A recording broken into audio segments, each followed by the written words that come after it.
Welcome to Cosmic Road. This is a special morning edition. So get in here. This is Jack with Cosmic Road. I talk about UFOs and the paranormal. How you guys doing this morning? Hit like, hit thumbs up, all that kind of good stuff. I wasn't able to edit and all that kind of stuff, a normal video. So I thought I'd just jump on live and see how you guys doing. See what the news is and go over it together live. Yeah, I'm on StreamYards right now and it's kind of fuzzy. I don't know why StreamYards is so fuzzy looking, and no other platform has that fuzziness. It is what it is. Good morning, Triton. So as everybody in here, get in here, guys. We're doing this live. We're doing it live.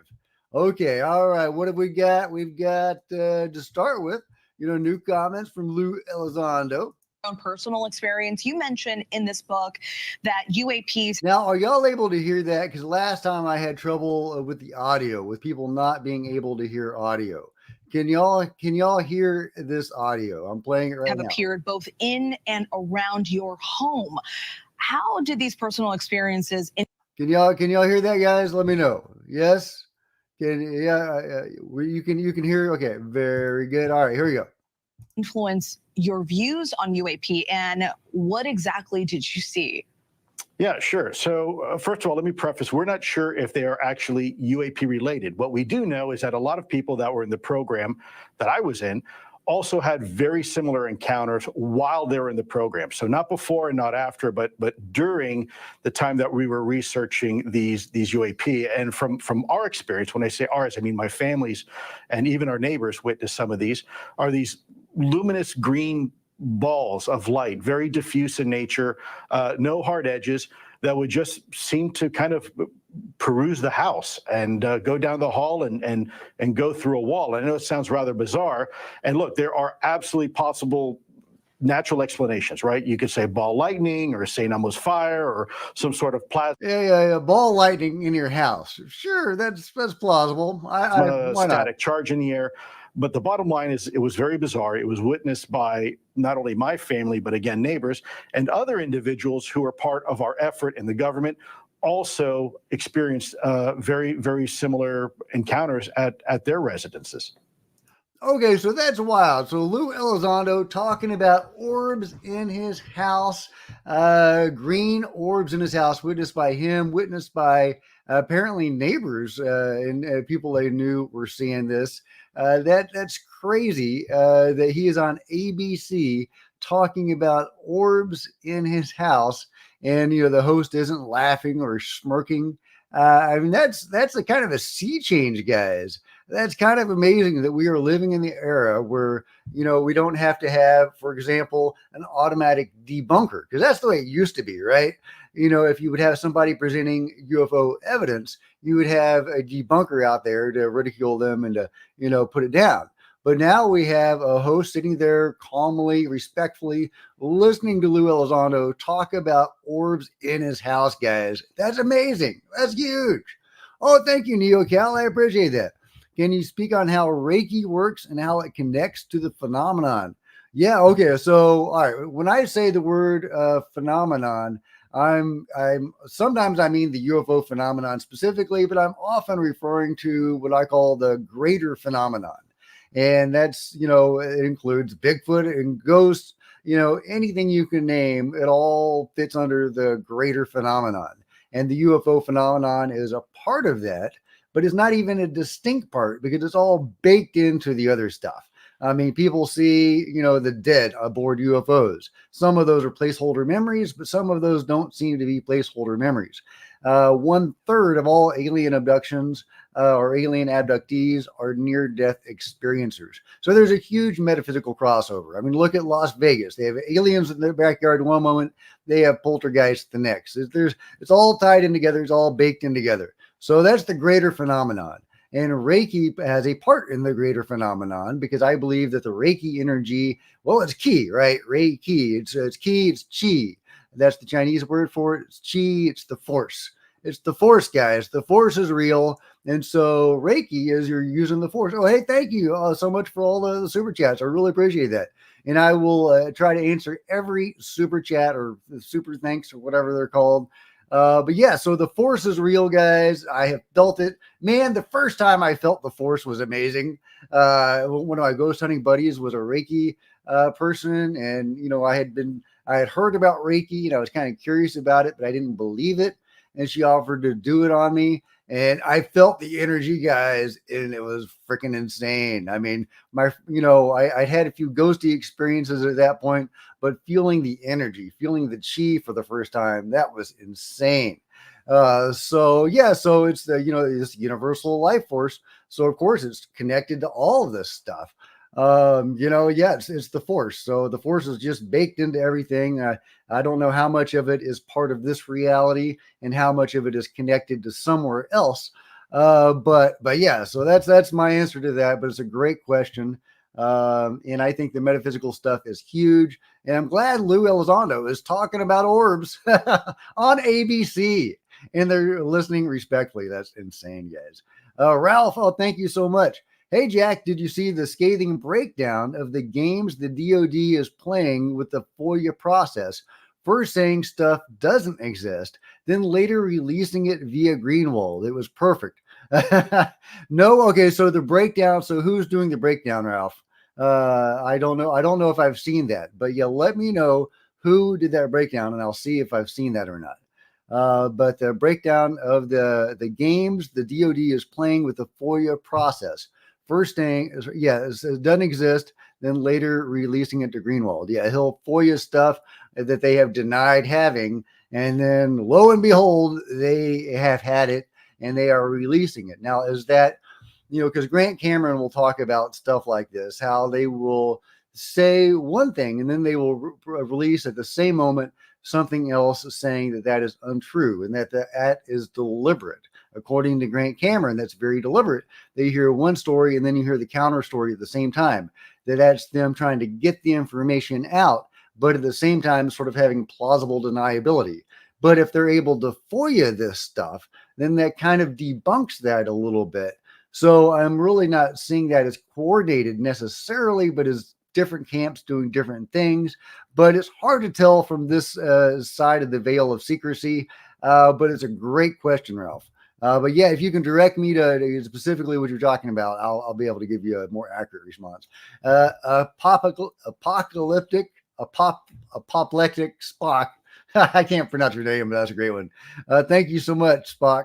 Good morning, Jack. I appreciate that, man. I appreciate that. That's awesome. All right, let's see. We also have more Lou Elizondo news. We have this one right here talking about the Roswell beings. So let's see what Lou has to say about Roswell. Government has. Yeah, that's a great question. So the bodies were taken initially to a military installation, and then from there, it gets a little murky. We also, a lot of people don't know that there are actually two crashes initially in two events that occurred in Roswell. And to put this on a very quick backdrop, Roswell is where we located our B-29 bombers that were specifically outfitted right after we dropped the bombs on Hiroshima and Nagasaki to carry an atom bomb. And it was one of the only air bases, frankly, in the world at the time where these aircraft were stationed. And we know that UAP have had an affinity both to our nuclear capabilities and our military capabilities. I'm from the... Okay, so about Roswell, what's really interesting is what Whistleblower, and that's not his real name, but Whistleblower, who is a really interesting figure. I'm still trying to figure Whistleblower out. We're in communication. I was going to do an interview with him until I found out that he was in prison, a 2-time convicted bank robber. Now he says that he was framed for the second one.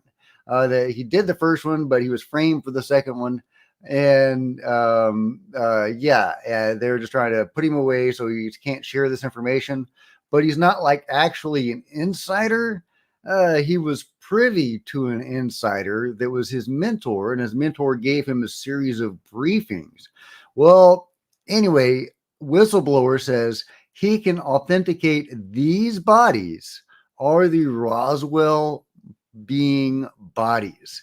These guys right here are the Roswell aliens, according to Whistleblower. Now, I probably wouldn't share that with you, but I've had someone I know that has some behind the scenes access, excuse me, guys, who has authenticated these as well. He's actually working with Whistleblower to authenticate these pictures. So again, he says these are real. I don't yet have his permission to share his name, although I will, if I get that, let you know who is saying this so you can evaluate it for yourself. But he's someone that I trust who has actually seen some stuff behind the scenes. And he says these pictures are legit and that these are the Roswell bodies. These are them, guys. According to him, these are actually alien bodies we are looking at recovered from Roswell. That is insane, guys. That's insane. What do you think about that insane information? Do you think those are actual alien bodies? Is that possible that that's what we're looking at with those bodies? That's nuts. And if those bodies are legit, legit, then the other things that Whistleblower is saying might be legit as well. So yeah, his name is Charles. His real name is out there. I don't know if I want to out him, but he has been outed. So I don't think it's like a huge secret. But yeah, those seem to be actual authentic pictures of aliens. That's crazy. Okay, but let's get back to the drama of Eric Davis and Lou Elizondo. These are some previous comments from Eric Davis in support of Lou Elizondo. He came out and said that Luis Elizondo had nothing to do with AATIP whatsoever. The Pentagon said this. Was a horrible, wrong piece of public relations. That was absolutely incorrect. They did not know what they were talking about. My boss went to report to Lou at the Pentagon in the OUSDI offices during the AATIP era. So that's, you know who my boss is, Hal Putoff, right? Dr. Hal Putoff. When they came out and said, okay, so there you go. You have Eric Davis in support of that's not a great screen grab. In support of Lou Elizondo a few years ago. I can't get a good screen grab of Eric. There we go. I think that's really interesting that he's had these new comments now seeming to attack Lou and saying that he never worked for OSAP or AATIP. Now, I don't know if that's really an attack. I think that he may be being very specific and, technically correct. Because if AATIP wasn't funded, then Lou Elizondo wasn't receiving a paycheck from AATIP, right?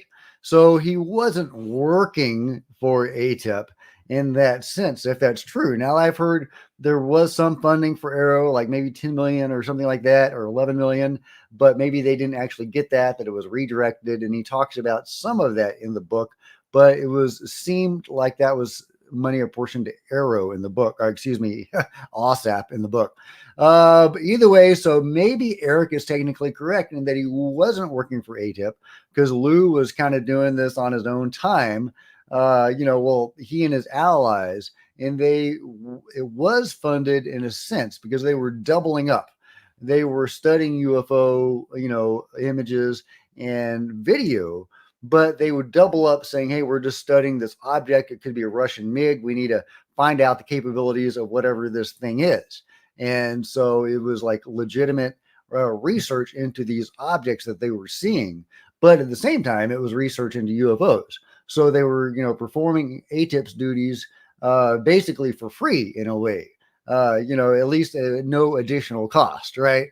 So I think that if all that's true and that AATIP wasn't funded, but they were still able to do, all these, analyses of the videos and stuff and, all the observables and, all the things that they did, post OSAP, then Eric may technically be correct without necessarily being contrary to anything that Lou had to say.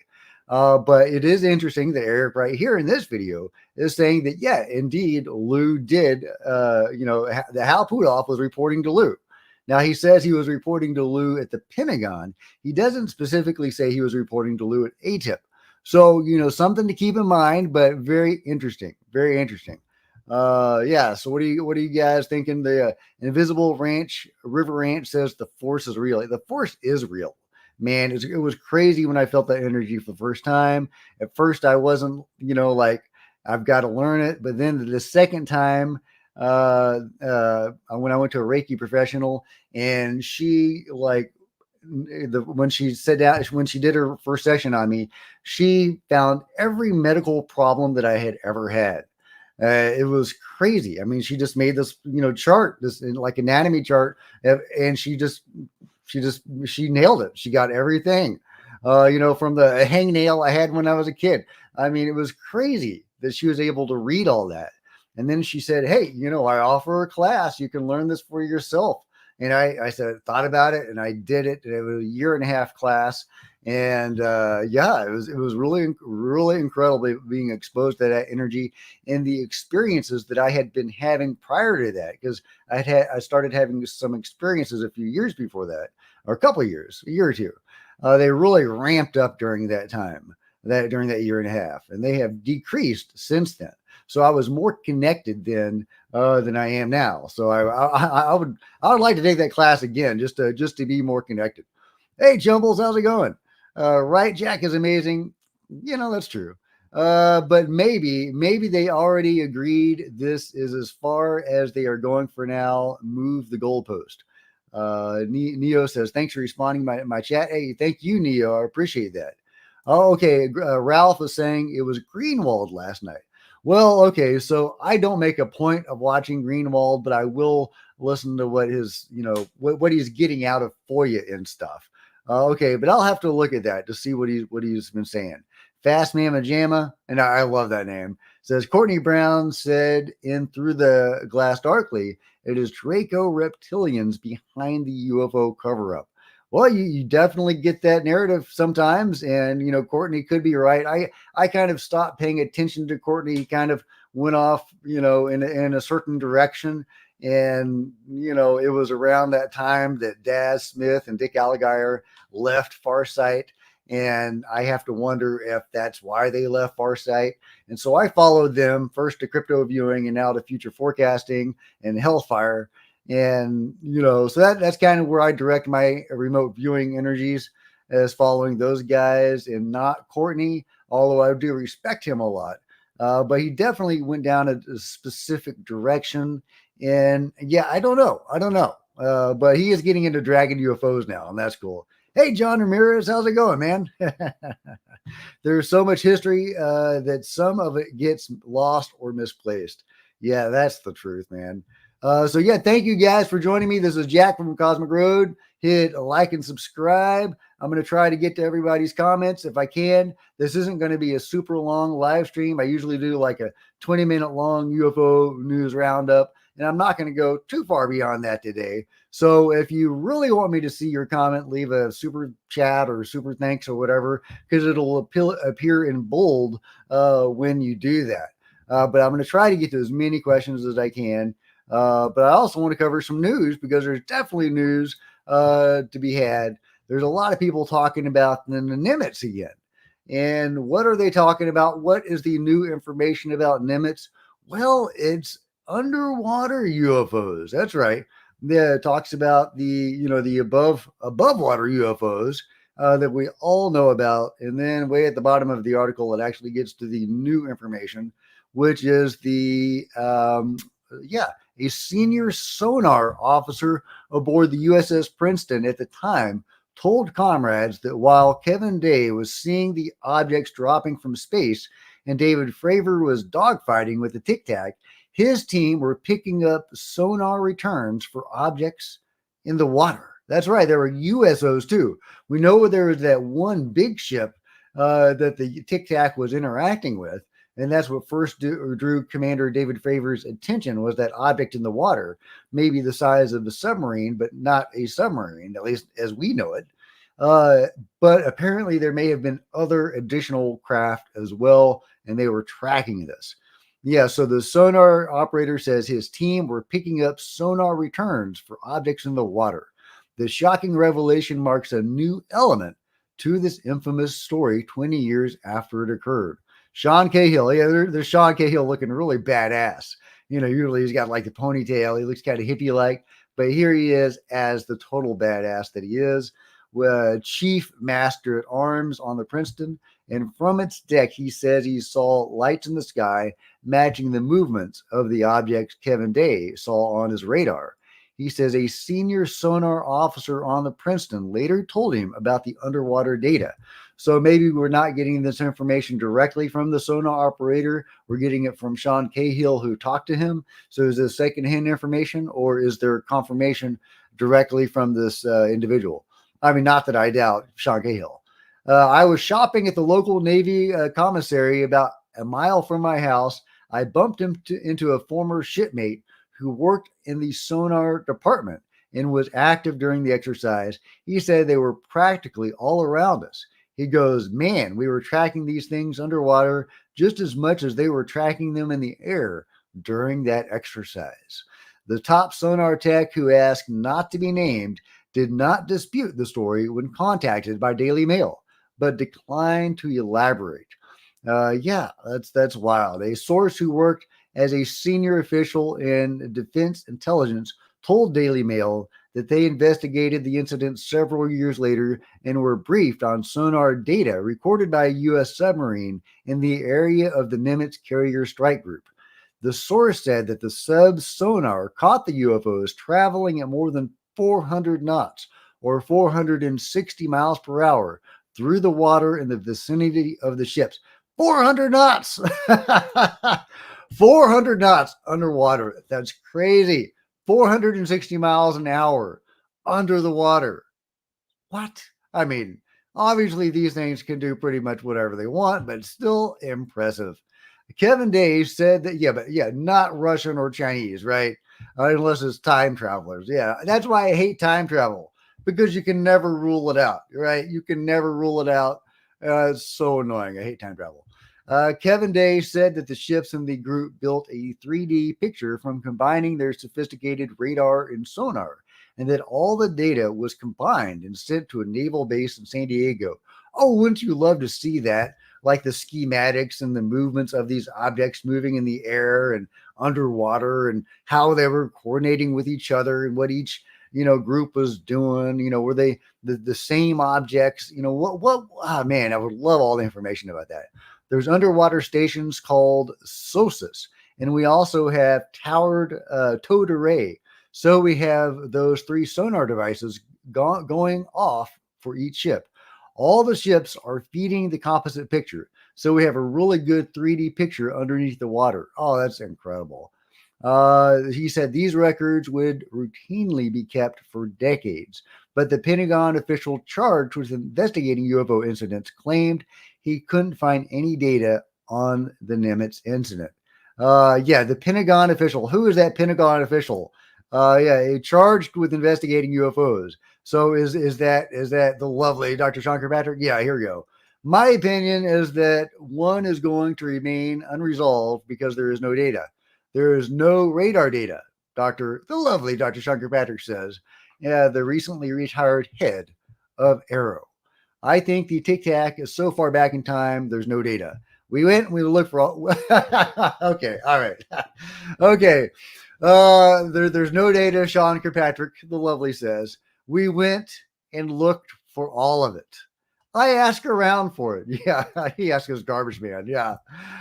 We went, I'm sure the lovely Sean Kirkpatrick really looked hard for that data. Oh, that's hilarious.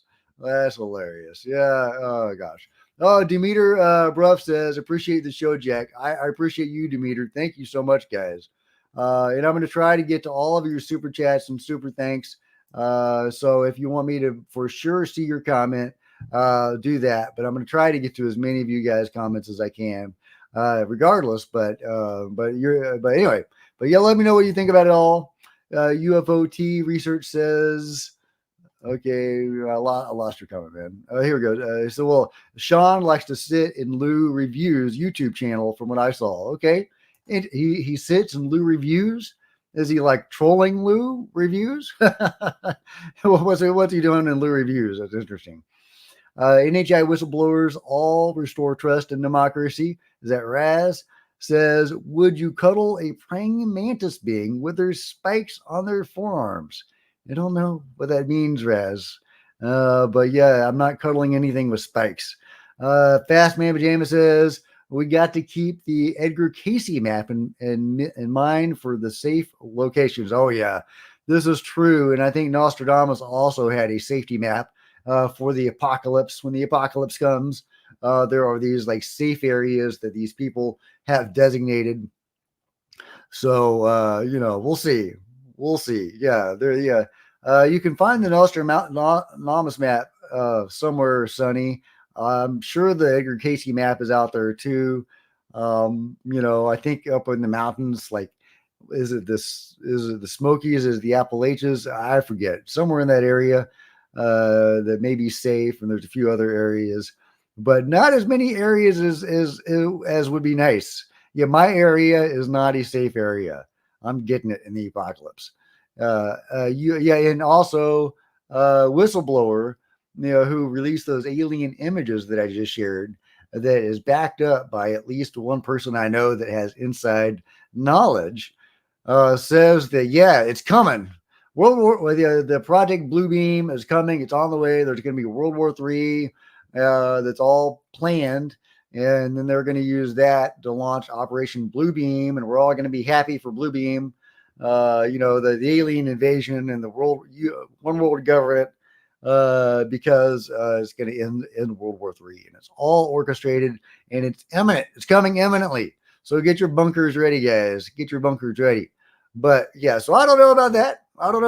But I do think those pictures of beings that we just saw of the Roswell bodies might actually be legit. That's incredible. Hey, Real Florida UFO. Sorry, no videos last night. It rained and stormed. Well, man, I wanted my John Bell UFO videos for the day. Man, lame. But yeah, tell Tinkerbell hi for me, and no worries. Sometimes it's just raining. Trying to get to as many comments of you guys. John Morales says, why do you think Lou didn't mention his book on Joe Rogan, only saying he wrote something? Well, he's being humble and he's not trying to be pushy with his book, but he knows that his name is out there and that he has a book coming, and people are going to be aware of it. So, it's not like he wasn't promoting his book on Joe Rogan. Just being there is promoting his book. But I think Lou really wants to get this information out there. I think that if Lou were about money, he would have, been more about money, and his book would have come out. Oh, hey, long ago. Hey, Mike Herrera. Mike Herrera has joined the chat. Hey, Mike, keep up the good work, Jack. Progress is being made on the back end. Okay. All right, Mike. That is good to hear, man. I would love to know what you guys are up to. What is going on, Mike? I mean, I don't want to know. I don't want to jeopardize anything. So I want you guys to be able to do your thing, and have it come off successfully. And I'm very excited about that. But what do you think about Whistleblower? Charles, well, maybe I shouldn't even say his last name in case he's trying to remain anonymous, but his name is out there. Mike, I would be very curious to know what your take is on Whistleblower's information. And specifically, like those images we saw, I'll go back to it if I can find it. Yeah, right here. Mike Herrera, what do you think about these images? Are these actually the images of the Roswell aliens? Is that what we're looking at here? Because that's insane.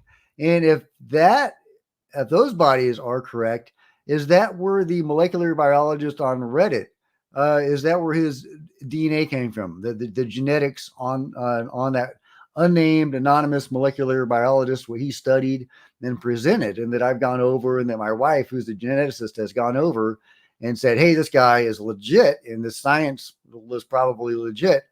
Is that from these bodies?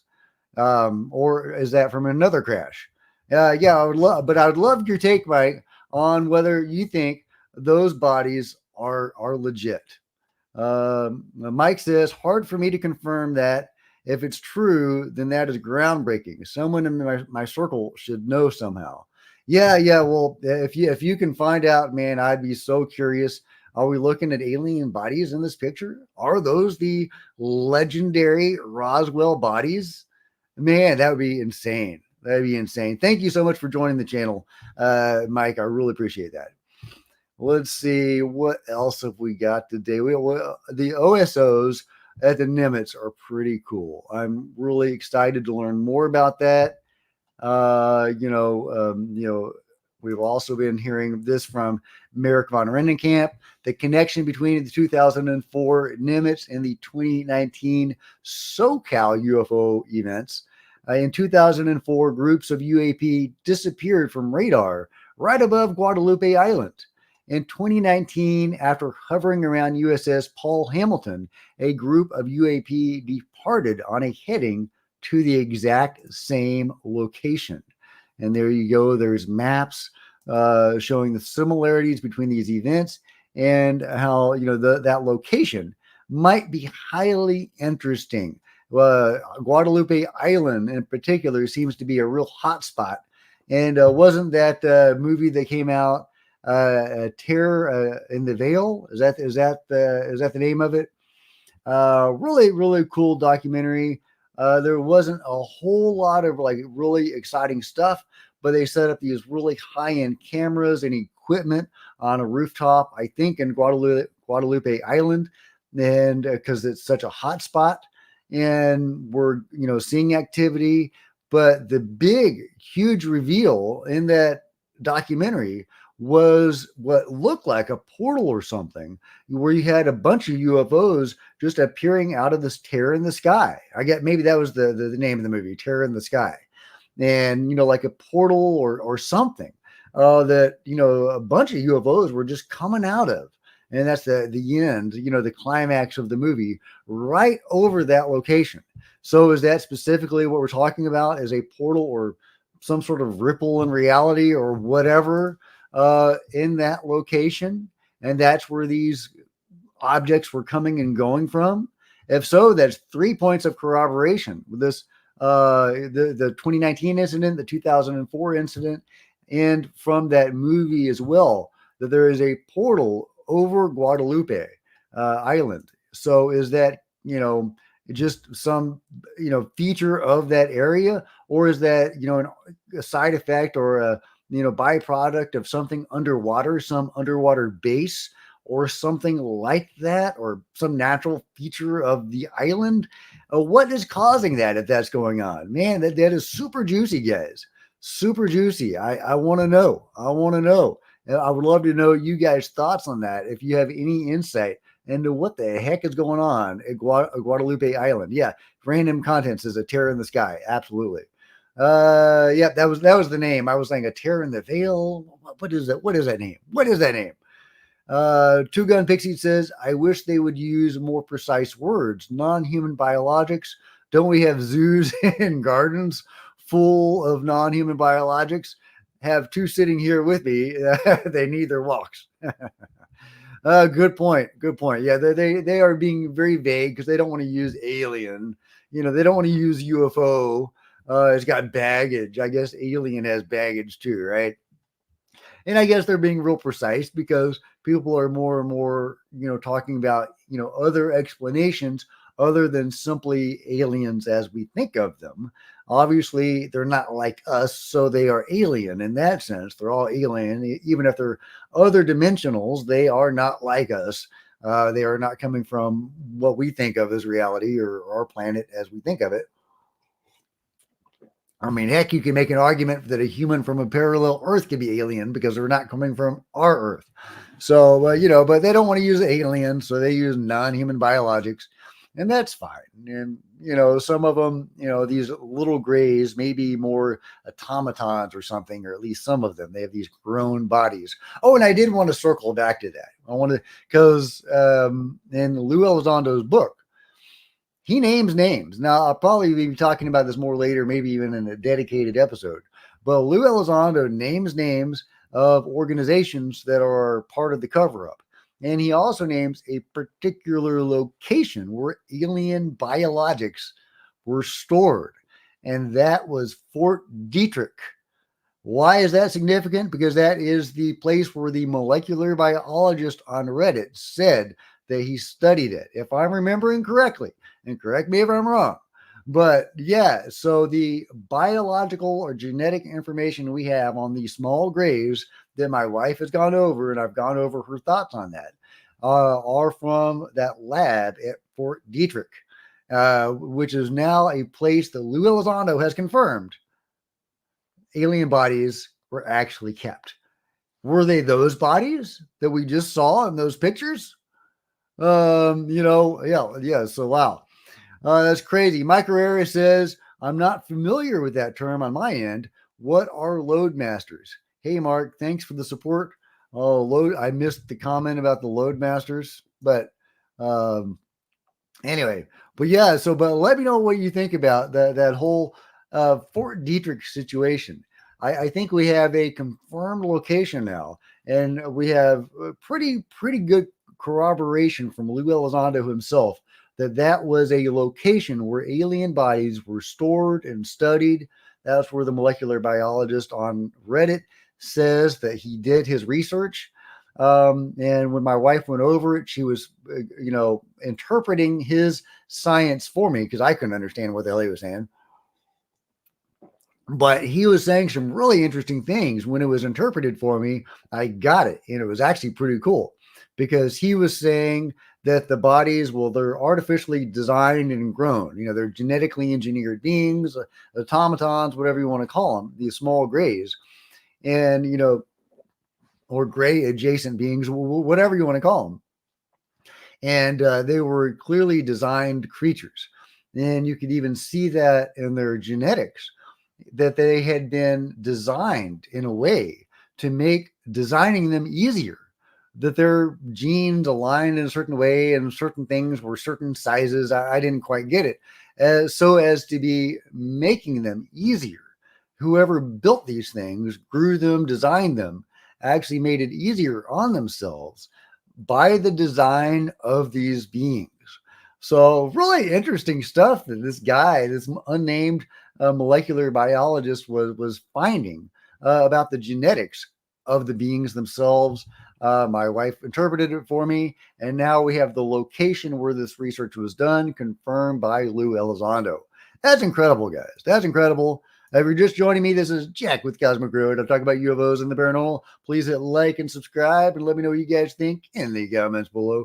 And if you wanted to drop a super chat or a super thanks in, I would really appreciate it. It would definitely encourage me to do more of these live streams. And also, I will see your comment right away. I'm going to try to get to as many comments as I can anyway, but I may not get to your comment. If you want to be sure that I see your comment, if you leave a super chat or a super thanks, it will appear in bold on my screen, so I won't miss it.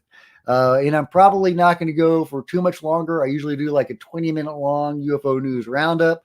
I don't want to, I've already done about 40 minutes here. So get your questions in now, guys. Get your questions in now.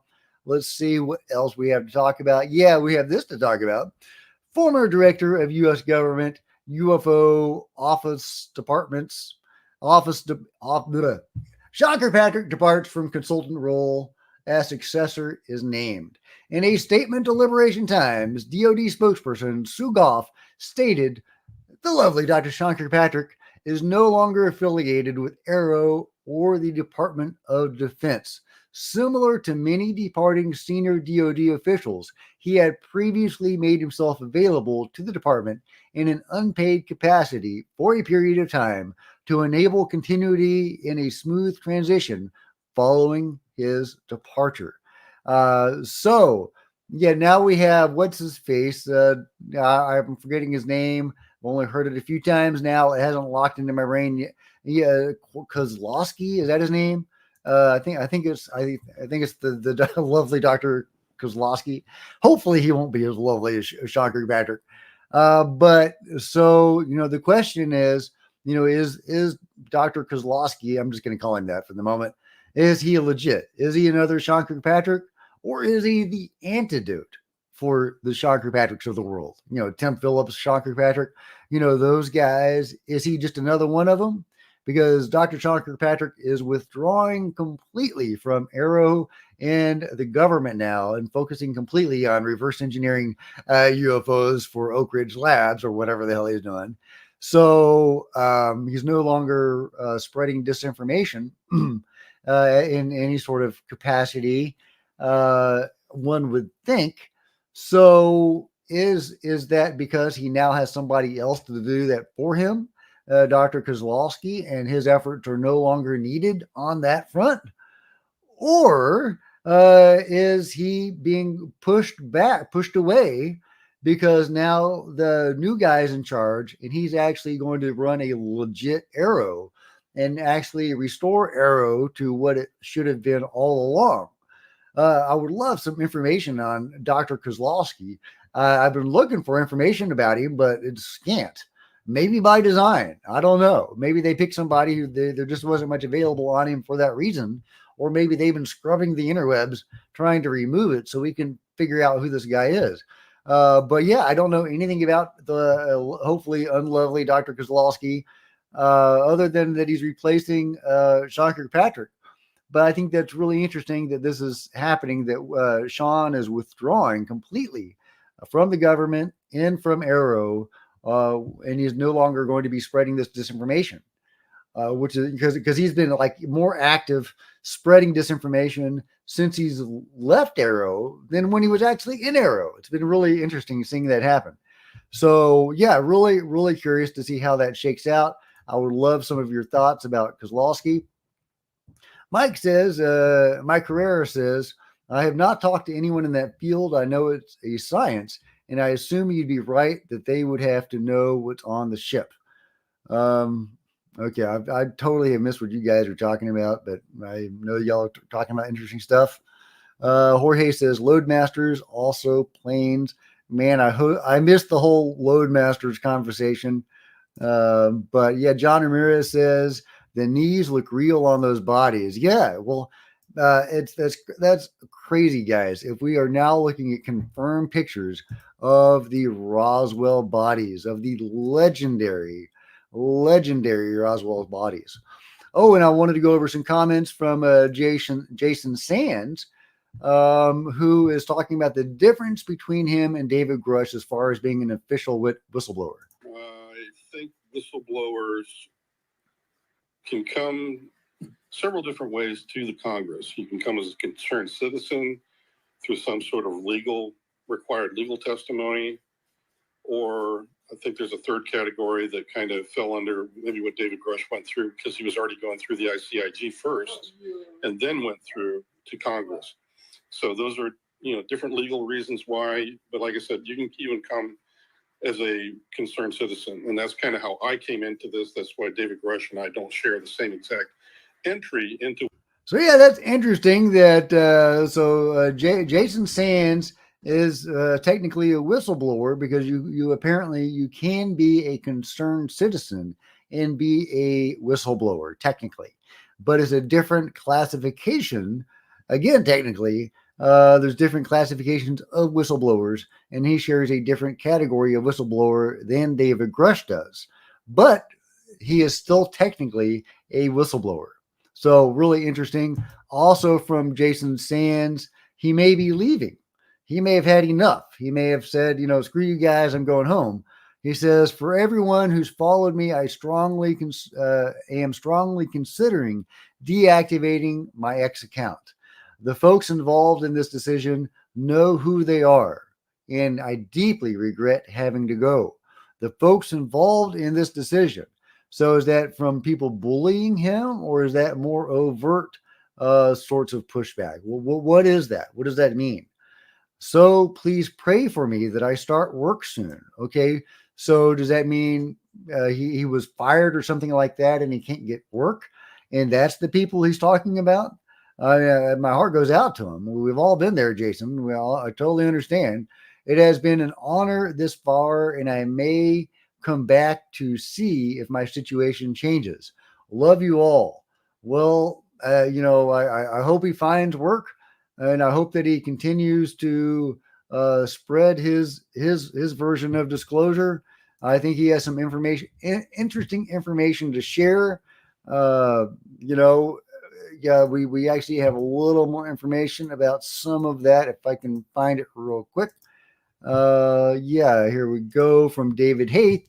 Yeah, and David Haith, if you don't know, does excellent breakdowns. He'll watch podcasts like this one with Jason Sands, and then he'll break down some of the information, which is super helpful to me since there are so many podcasts to go through. I don't have time to watch them all.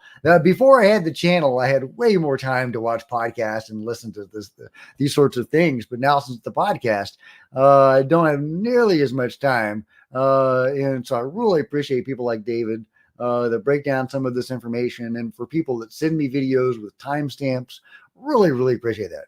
Whistleblower Jason Sands says that in James Fox's new documentary, he explains the blue-skinned alien he met at Nellis Test Range was the pilot of a downed craft. And it was the same UFO that was filmed by the U.S. Air Force here. And yeah, you can go check out David Haith's Twitter page and go to that link. Maybe I'll have time to go to that and analyzed this website. On the Man on the Run podcast, Jason says the craft had ram's horns shaped landing gear. Ram horn shaped landing gear, and had apparently landed in trouble a week earlier. The alien pilot staggered toward him, and they struck up a conversation. The visitor in a foreign tongue, which Jason understood telepathically. Jason suggested to the being that he get some help from humans at the Air Force Base, but the alien seemed upset with the humans there. Then the pilot got back in his craft and took off. Jason Sands said his craft was still flyable. It made a funny sound and went up in kind of stair steps. It wasn't smooth at all. So it kind of told me that maybe that was part of the damage that was there. So, okay, so that's how Jason Sands met his blue alien. It just had trouble with his ship and kind of landed. And then he got out and staggered around. And Jason said, hey, there's an air base over there. You can go get help. The alien said, F that. I'm out of here. And got in his craft and flew off in kind of a jinkery way. Really interesting, weird account. It makes me think of those strange accounts back in the 1800s where people were seeing the airships, the fantastic airships. And, the beings would just like land and then ask for a cup of flour or whatever, and then get back on their ship and head out. It's like they were just like looking for excuses to interact with people. Is that raising our consciousness, our elevation, getting us to think about stuff like that? Is that the purpose of that? Is that the purpose of this encounter with the Jason Sands blue being? Because that's such a random encounter. Or did this blue guy, actually legitimately had engine trouble and sat down, stagger around a little bit, and think about things, and then decide just to keep on trucking with his, his UFO that needed some help. I don't know, guys. Oh, there's a Chip. Hey, Chip. Shout out to my mentor, Dr. Robert Shipe at Custodian File. Highly recommend his amazing work channel on Dragon UFOs. Absolutely. Robert has done amazing work. He has pioneered the research into the Dragon UFO phenomenon, which is this really interesting subset of the UFO phenomenon that nobody else was talking about. Nobody else was researching until Dr. Robert Shipe of Custodian File got in the game and started putting out these videos and analyzing the videos, and has gotten people like Chip involved.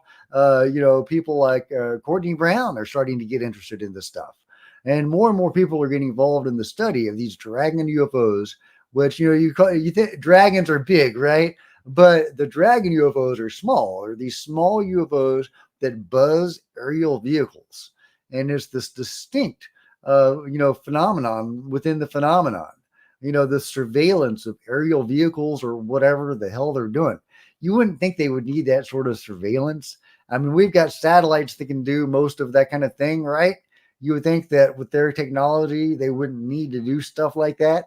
But I mean, I guess we still have drones that do surveillance, so maybe they do too. I don't know, guys. I don't know if these guys can walk through walls, but they've got drones going out doing surveillance. It's so weird. what the hell I mean, but maybe they're not doing surveillance.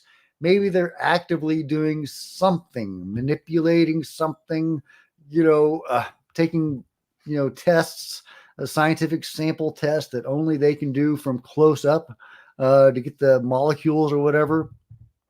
What are the Dragon UFOs doing? What is that all about? I wish I knew, guys. I wish I knew. Okay, I'm gonna give it about another 5 minutes. So get your questions in now. I'm trying to get to as many questions as possible. Let's see. Two Gun Pixie says, has anyone made a connection between modern Dragon UFO sightings and the rods people recording in the 90s and early 2000s? Well, I've seen some, recently I was asking the same thing on the channel, and people were sending me rod videos and I was investigating them. Then I was seeing the debunkings on the rods that had been done. And it seemed to me like they were pretty much just bugs. They were being misinterpreted by the camera. I don't know if there are legitimate rods or not. There's a couple of things, a couple of, more anomalous stuff out there that make me think maybe it's a real phenomenon. But I also think rods may just be bugs. But Dragon UFOs, I mean, some Dragon UFOs are bugs, but a lot of them aren't. A lot of them go behind distant objects like, planes or helicopters or whatever. And they are clearly anomalous objects that are not bugs that are giving the impression of going super fast by being close to the camera. They are clearly far away from the camera. They can be triangulated. They go behind distant objects, and yet they are going super fast. They're going so fast that Robert has to do these interpolations of the video so that you can even see these things, because it's like blink and you miss it. They just shoot by the plane or the helicopter or whatever. It doesn't even have to be an aerial vehicle. They will buzz a bird. He's got them buzzing birds. They'll buzz balloons, but they especially love to buzz our military and police vehicles. Crazy. And apparently the firefighters know about it. The police know about it. At least some of them are actually aware of these things. And it's crazy, guys. It's crazy. Fast Mama Jamma says the tricky part is to capture still shots on Dragon UFOs. Sony has a camera with fast shutter speed. Okay, cool. All right, well, everybody look at the RX-02 if you want to go and capture still shots of dragons, according to Fast Mama Jamma. Undercover ET says, I have an idea on the Dragon UAP. It seems to me they have one thing in common when they're seeing in our skies, and that is people. The tech they have, I'm sure they do not need to worry about our planes.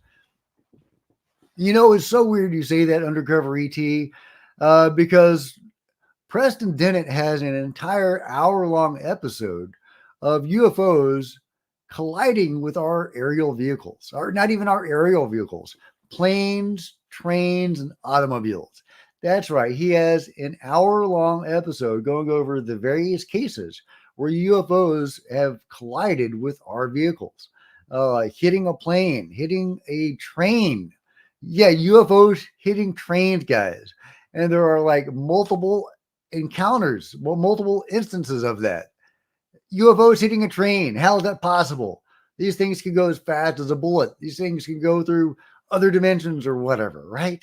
But they're hitting trains? What? How does that even make sense? But I guess even the most sophisticated technologies and beings have limits, right? Nothing is limitless except chi. So I don't know. But that does show that these things are not infallible unless this is some sort of deliberate attention-getting thing. But UFOs are not infallible, and I guess we can see that when they get shot down, right? If our missiles can take them down, and there are multiple instances where that seems to have happened, not even sophisticated, weaponry, not EMPs or lasers or energy beams, but just missiles seem to have been able to take some of these things down. In Italy, when they went after those UFOs, they went after them with like tank artillery, your depleted uranium bullets. And there was another instance or ordnance, I should say. And there's another instance. Oh, hey, there we go. We got, all right. Oh, thank you so much. Theva Gabon. Okay. I'm going to have to work on that name. Did you have a question? Oh, hey, look, I can highlight that. Hey, I just learned that I can highlight that. Oh, that's so cool. Okay. All right. Maybe I just need to make that a thing. If you leave a super sticker, you get highlighted. That's awesome. Okay. I'm okay. Because you left $20, I ain't going to have to pronounce your name. Theva Gabontry. Huh? Huh? I think I did it. Thank you very much. I appreciate that. But yeah, underground bases, y'all. Hinger says, absolutely, there are underground bases, there are underwater bases, or at least bases coming from, under the water, under the ocean, subterranean caverns under the ocean, conceivably. UAP hit John Bell's truck. Absolutely, Chip. And John even told me that was Tinkerbell. That was Tinkerbell, the orb, John Bell's constant companion on Real Florida UFO, his constant orb companion. He sees so many UFOs, but there's one that always shows up, or almost always, a real attention hound, loves flitting around the camera and doing a little, interacting with him in ways like that. Seems playful, this little phantasmal orb. And even though it looks phantasmal, like see-through, diaphanous, luminous kind of orb thing, and it's the only one that he can see with his naked eye. All the others, he has to use an IR camera to see it. But that one, he can actually see it with his naked eye. And even though it looks insubstantial, this wispy, orb, it was substantial enough to strike and hit his multi-ton truck. He's got this big, like army style kind of truck, and it rattled the whole truck. Yeah, so orbs are crazy, guys, and I wonder if it's that category of orb that showed up in Lou's house. I kind of consider that category of. I have different classifications of orbs. I don't know if they're the same, because I've heard there's somebody else that uses orb classification. I don't know if we're using the same orb classification, but type 1 orb to me are just the silver spheres and metal spheres and stuff in the sky that seem more like just UFOs in the shape of a sphere. Type 2 are like Tinkerbell, in the UFOs that showed up in Lou's house. Beach ball size, whatever you want to call it. They look more insubstantial. You can see through them sometimes, but they also seem kind of paranormal, or, metaphysical, spiritual, but at the same time, they do have substance.